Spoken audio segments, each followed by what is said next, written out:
question from a reader. They're asking about self-forgiveness, and they would like to know, how do I clear who I have been in order to be and create differently going forward? How do I clear who I have been using self-forgiveness? They're an artist, they've included a nice picture of some flowers here. Um, and then I'm looking out at my farm and my garden and all the weeds that we have, very tall weeds. I mean, I had some that were 8-9 feet tall that I was cutting with the machete last weekend. Now I can see like 6 foot weeds growing. A lot of the land is rough and still overgrown, and these are areas that we've cultivated. And in the areas that we've cultivated, there's still a lot of weed seeds, and the weeds still grow, and so we pull them.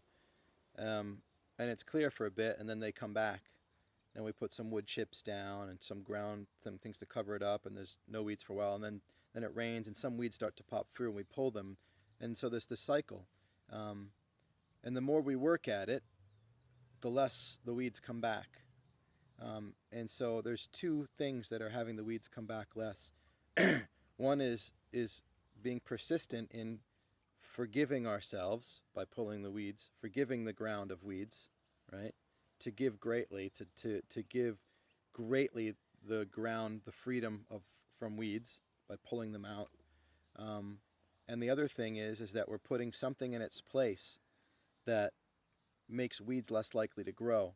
Okay, we're putting other ideas in its place that make weeds most likely to go. You can grow other things. You can plant seed for what they call ground cover, like a different kind of plant that doesn't like spread in such a way where it sucks the nutrients out of the fruit trees. It's not throwing seeds everywhere. Maybe a type of grass, a type of clover, something that stays low to the ground and doesn't get tall and obstructive view. And so you could call it a more beautiful plant, the seeds for a more beautiful plant in the place once you've pulled the other thoughts out. And so forgiveness for me is, first and foremost, it's recognizing that what's natural is that these ideas that I have about myself that are judgments that keep me limited, I might spend a day pulling them out, and they might come back in tomorrow, a couple days later, and that's okay. It's not, nature's not like one hit wonder, it's not like boom. It's not like I'm dropping an atomic bomb on my property and then it's just like everything is dead.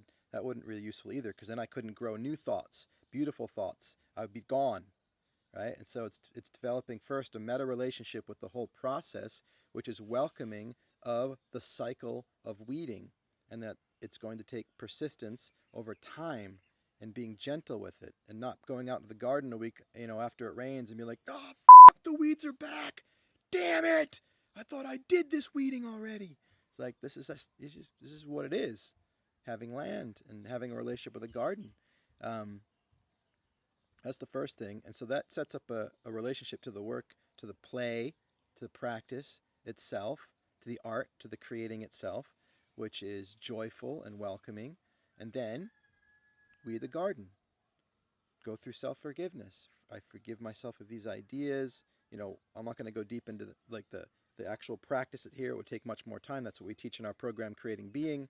But do your practice of self-forgiveness in a way that genuinely liberates yourself in a felt way. You don't just want to say it. You want to actually feel it, right?